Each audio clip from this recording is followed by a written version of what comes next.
Welcome to the Mike Litton Experience podcast. Mike has over 31 years experience in real estate, finance, and investing. He's passionate about being a father, a teacher, a realtor, an investor, and a leader. Everyone has a story, and our passion is to help them tell it. And now, introducing the host of the Mike Litton Experience, Mike Litton. So what can you expect from the Mike Litton Experience? You can expect stories that will inspire, motivate, advice that will sharpen your focus, and expert information on real estate, finance, and market conditions. I has an 11-year-old, 13-year-old, and 15-year-old at home. I've got a 23 and 25-year-old, right? And so he's like, well, when they said this, what did you say? When they said this, what did you say? So I just basically told him, I said, I didn't say anything. Mm-hmm. And he went, what? I said, I asked them. I asked them over the span of their childhood, I don't know how many questions, but a lot, okay? Because I was never going to tell my children, you're going to play this sport, you're going to study this subject, you're going to do this, I was never going to do that. What I did was I explained to them what the standards were. They could pick anything they wanted to do. They could play football, they could play basketball, they could, be in cheer, whatever. These are the standards, right? And then if they had a challenge, any sort of an issue, I would ask them questions to pull out of them where all this was coming from. And I mean, I'm not joking when I tell you that he probably told me 18 times over that hour how brilliant it was how I raised my children, okay? I just used the Socratic method. I took what I knew in business and applied it to being a dad. Yeah. That's what your dad was doing. Yeah. So your dad was bringing you into the fold, right? And look at how it felt, right? That's a leadership lesson, right? It's literally an opportunity to sit and get feedback back. And what he's learning from you is how he raised you. Does that make sense? Yeah. He's learning what that product looks like now that he's poured all those weekends and all that time in with you. And you with me? Yep. And so it's one of the coolest things ever. And the best leaders, the absolute best leaders, don't tell anybody anything. They just listen and they ask. They're just naturally curious, right? It's part of why we do the podcast the way we do, because I want to know about you. I don't care about me. I'm concerned. I want to know what's going on with you. I want to know how your life, because what's going to happen is people are going to, I may have shared this with you, people are going to listen to this and they're going to connect with you. Might be any number of things. Might be that they went to boarding school. It might be that they had a friend whose dad was a minister. But people look and yearn for that connection. And that's why what we do is we just ask. Right? It's a big part of how you connect, and it's a big part of how we do what we do. It's a huge part of leadership. Yeah. Huge part. Yeah, and I get to, I just put a video out on my social media about that recently, but I remember the first time I learned about that leadership style in college, one of my mentors was explaining it to me. And what really resonated is like, oftentimes when you're a leader and someone is struggling with something, you typically know the answer, and you can just give it to them. Yeah. But are they likely to do it? Yeah. No. But if you ask them the right kind of questions, so they come to that conclusion themselves, now it's their idea. So I like to joke, if you watch that movie Inception, right? It's like they would plant physical ideas and brains. It's kind of what you're doing as a leader. Exactly what you're doing. When you do it, what I think is so selfless about it is because, Mike, if I know what you need to do in your life and I just tell it to you, I get the credit because it was my idea. Right. But if I just ask questions and you come up with a conclusion, I don't necessarily ever get the credit. Right? Like, you're the one that's made that decision for yourself and you're more likely to do it. And I'm humbling and letting go of my need to be right and my need to take the credit. So I love the Socratic, even with what I do as a coach, I think that's a lot of my job is just asking the right questions to get people to take the right action. Absolutely. And I'll share something else with you. Yeah. You're talking about humility, right? So think about this for a second. If I know what you need to do, because I've experienced it, right? If I know what you need to do, I'm going to share it with you, and it's going to be fast, and it's going to be effortless, and it's, hey, I've experienced this, turn left here, right? Yeah. Instead of coming back and saying, okay, well, let me ask you a question, right? And I ask you a series of questions, and I help you get to the conclusion that I know you need to get to, right? But I do it it takes more effort doing it that way. Absolutely. Okay. A lot more effort. That's part of the humility part. That's the servant leadership part, right? So a friend of mine a few years ago, and I'm all about stories. Yes. But a few years ago, I'm having breakfast in La Jolla, and this friend of mine who's a client, we're sitting and talking about this piece of property that we're looking to buy that he's going to build 8 houses on, and it's in a very, very beautiful part of San Diego County. These were going to be multi-million-dollar homes, the whole thing. And so we're going through sort of the details, and it's boring. It's nothing, it's certainly not exciting, right? We're going through the details, but we had to go through them because I had to make sure that he was up to speed with what we were doing and sort of, for lack of a better term, the risk he was taking. And he just shut off. Like right in the middle of the conversation, he just left me mentally. And so I just stopped and I said, hey, I don't know where you are, but you're not here. What's going on? And he goes, you remember our son that we had a year ago? I said, yeah. He goes, we're considering taking him in to have him examined for autism. Wow. On the autism spectrum. And I said, no, why? And he goes, he hasn't said anything in 2 months. I said, no, that's not even possible. That's not even possible. Because I would call him 3 months prior. I'd call him and his boy would be in the back seat. And his boy would talk more than he did when we were on speakerphone because he wanted to be in the conversation. Now, you couldn't understand a thing he was saying because it's all baby talk, right? But he was trying to be in the conversation so badly with us. He wanted to, right? And so I would talk to him over the speakerphone. And I'd ask him questions, and I just talked, and I couldn't you can't understand what he said, but he literally was responding, right? So I said to him, let me ask you a question. When you go home, what do you do? And he said, well, I go home, I pick him up, I give him a hug and a kiss and tell him I love him, and I talk to him. And we said, well, stop doing that. And he goes, which part, right? And I said, well, tell him you love him, right? Give him a hug, tell him you love him, but don't talk to him anymore.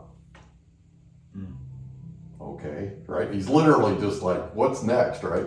And I said, when you go home, from now on, starting tonight, I want you to do nothing but ask him questions. And he kind of looked at me like a dog that had heard a sound for the first time, right? And I said, I'll tell you why. We are programmed from the moment we come out of the womb to answer questions. And if you don't think so, you catch a 2-year-old that's in the middle of a temper tantrum, walk up to them, get in their face and go, what's wrong? What happened? They'll stop and they'll forget what they were upset about and they'll look at you like, I want to answer that question. It's why the terrible twos are the terrible twos, because they're trying to communicate and they're not able to yet, right? They want to tell you how they feel, but they don't know how to say it.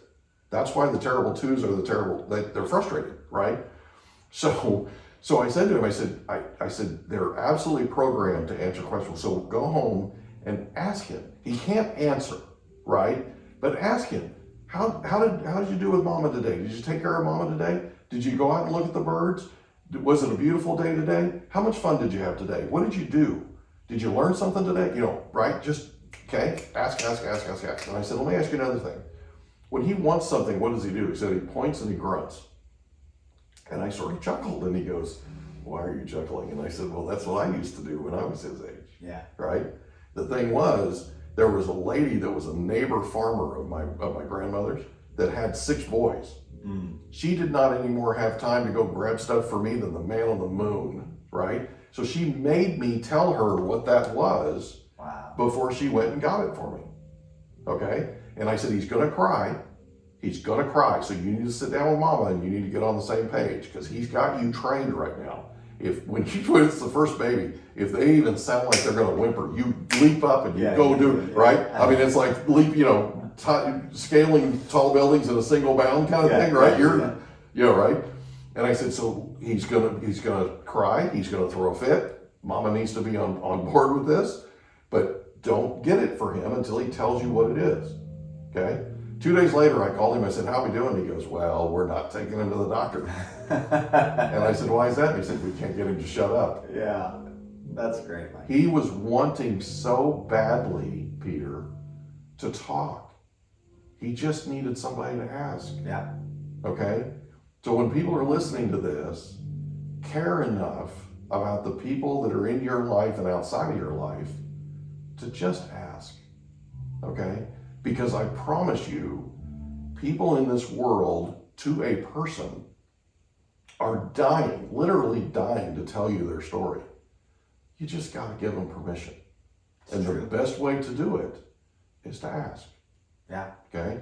And if you've gotten this far in the podcast, do it. I love this exercise where you get anyone in your life or you just pick a conversation. Yeah. And your goal is, can I get through this conversation only using questions? Yeah.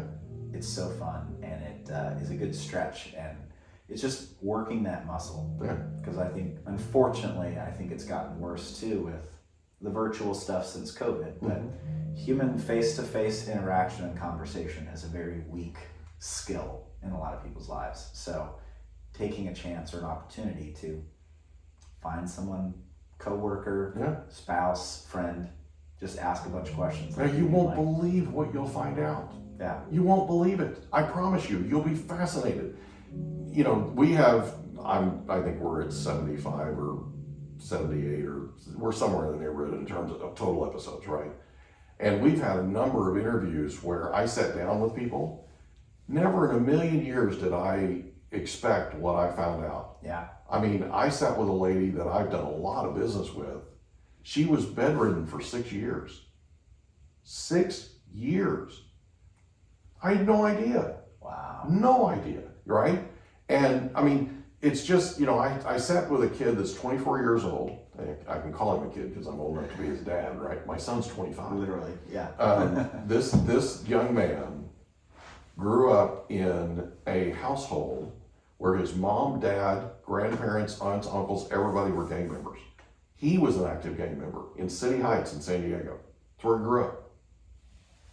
He had his life threatened the second semester of his freshman year in high school.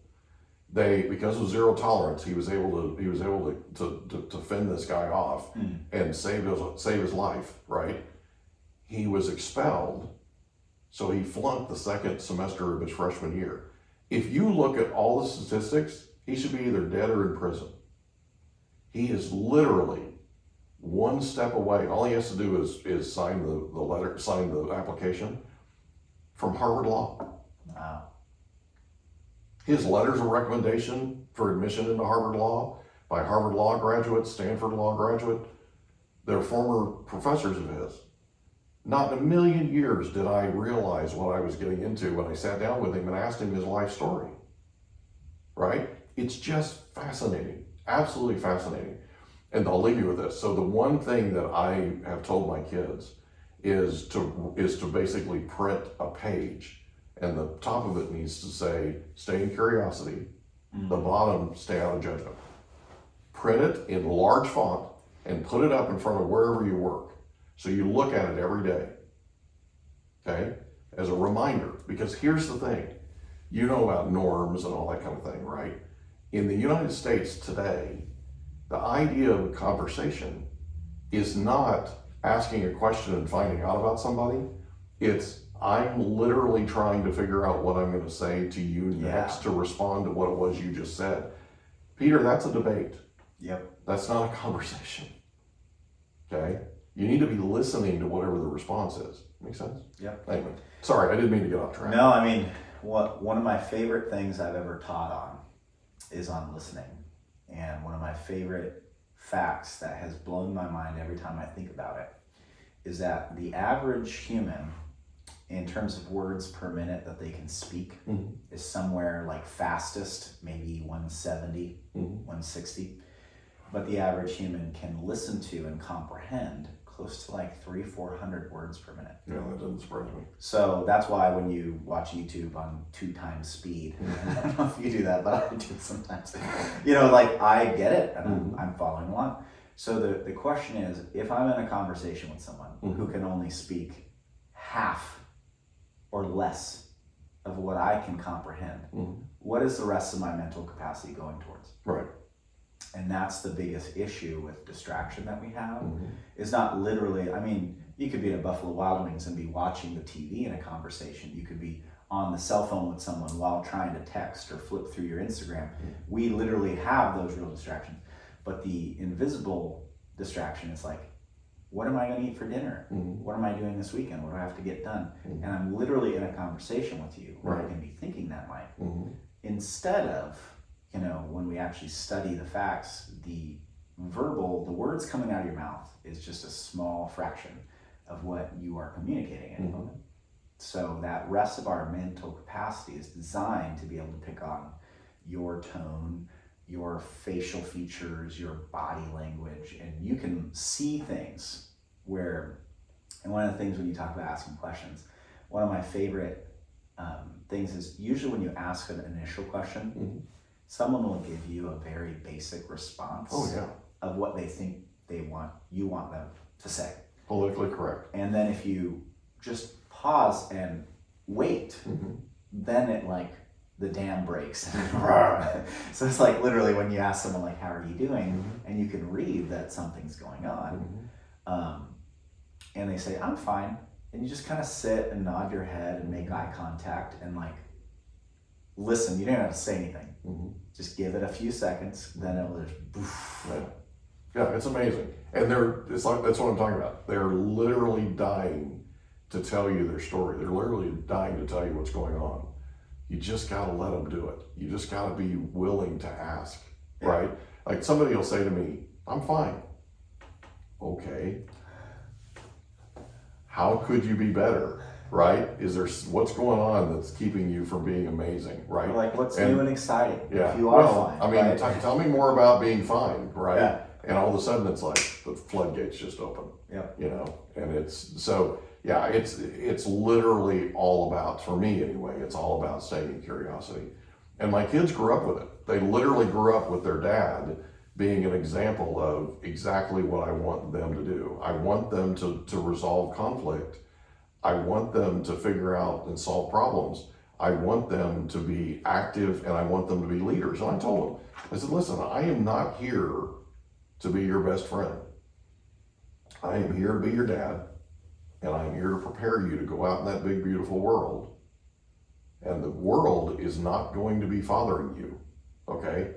When I prepare you, you're gonna go out in that world and you're gonna be a leader. You're not gonna be a burden on this society. And you're gonna leave this society better than the way you found it. That's it, okay?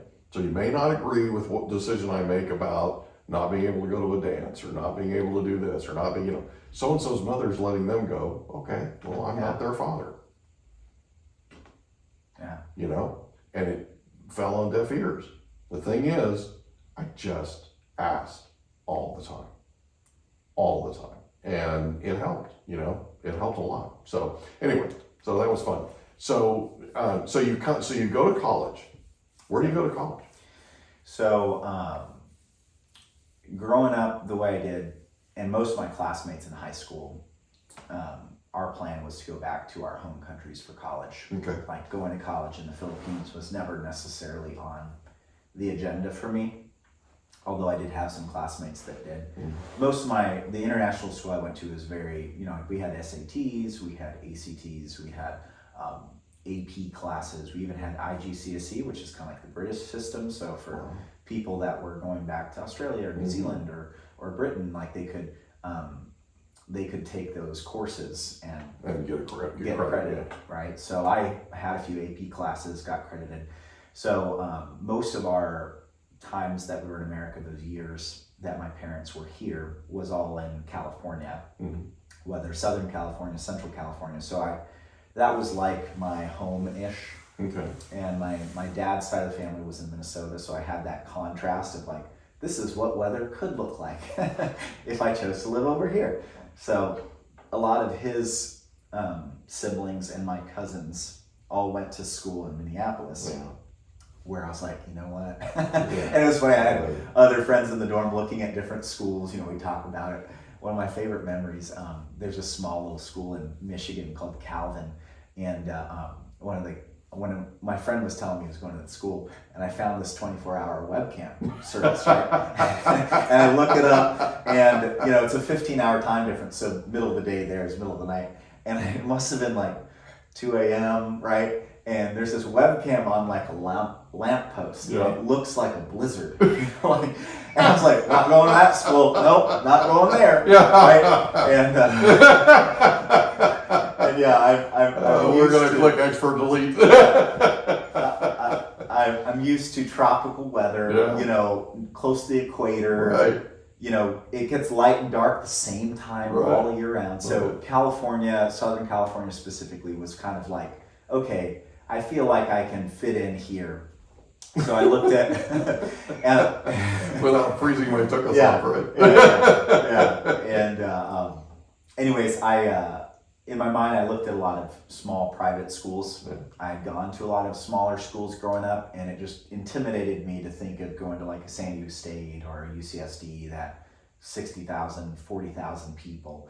So I settled on Point Loma Nazarene University, so PLNU, and it's hard to compete with the view there. So no kidding. my brother was going to the school, so he's 2 years older, so he was there. Oh, he was at Point Loma? Yeah. Oh, okay. So it was kind of, it was really the only school I applied to, and got in, and so that was fun. And the unique thing about starting college was, if you think about people that, I live in San Marcos and I'm going to go to SDSU, they're like, it's kind of away from home.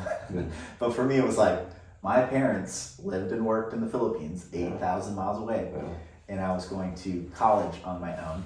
And my brother, although he went to Point Loma, the summer immediately before my freshman year, he was in a major car accident where he had to take a year off to recover. So he went and lived with my parents.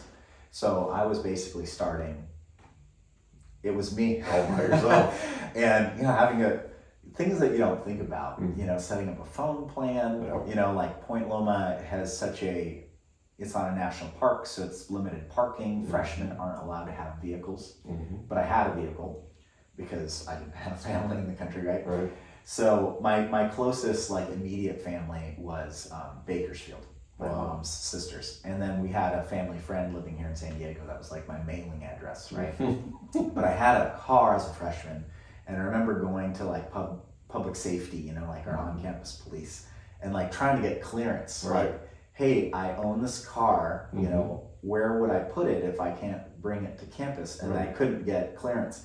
So I ended up having to find a local church that supports my parents, and turning off the registration, parking it in a driveway, and just leaving it for a year. But again, these are things that, as an 18-year-old, it's like an affidavit of non-use at the DMV. What's that? Exactly.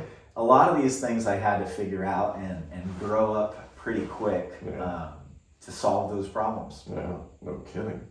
And that's wild. I think a big part of it, actually, my summer between my junior and senior year, I did, I mentioned my dad did a summer sales internship. Yeah.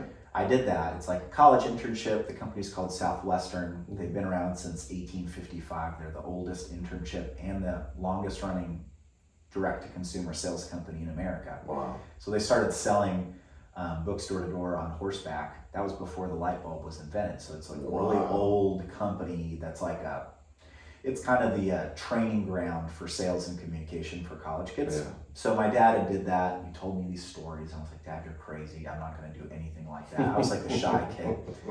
And so my brother did that too. And then they sat me down my junior year in high school. We were in America that year. Yeah. And basically I was like, no, they're going to try to get me to do this stupid sales thing. I was like, I'm going to pay for college some other way. And they explained that it wasn't about liking sales. It wasn't about the idea of going door to door, which horrified me, but it was about personal growth. Yeah. And I think a lot of the culture, the company mission statement is helping young people develop skills and character to achieve their goals in life. So that's wise. The reason they do a door-to-door summer sales internship is not because, if you're a college kid, you got to pay for school. You want to build your resume. You want to be equipped with the skills that would make you successful after college that you're not going to learn in your class. Yeah. There's nothing better than like a sales and leadership program to learn how to communicate that's going to equip you to be successful I agree with that. in life. So for me, it was like very logical decision, Mike. I was like, okay, sign me up. Not even going to think about it till the summer. And it was a while, but again, I was 16, 17, going door to door in Duluth, Minnesota. Wow. For the summer. And, you know, like, I'd grown up in the Philippines, and it was an internship designed for college kids. So I was like one of the youngest kids there. And I went normally there are 12 summers, because college students have longer summers than high school. And I just had a plane ticket at the end of summer to go back to the Philippines. So I had like this short little 7 weeks that I did this thing. But I ended up doing that for 8 more summers. Wow. Paid my way through Point Loma, and then I worked full-time recruiting students from San Diego State a couple years afterwards to kind of gain more of leadership skills. Sure. But I think early on that instilled this character trait in me of like, I'm not doing things because I like them or they're easy, but because of who I'm going to become in the process. Yeah. So I think that made a big impact. Obviously, I told you that story as a freshman in college, but problem solving wasn't that big of an issue anymore because I had been, you know, like, and they train you, put your phone away during the day, you go out and work, and if something goes wrong, you figure it out, which I think is so powerful for young people to learn on an early age, because, you know, if you're trained that I just grew up with my parents, and when something goes wrong, I can just call Dad. We hope you enjoyed another episode of the Mike Litton Experience. If you did, do us a favor, smash that subscribe button, tell your friends, family, and coworkers about our program, and wherever you get your podcasts, please leave us a rating. It helps us to connect with quality people just like you. And that's a wrap. Another episode of the Mike Litton Experience in the books. Reach out to Mike on Instagram at Litton Realty. Want to meet with Mike? Check out calendly.com/Rio760.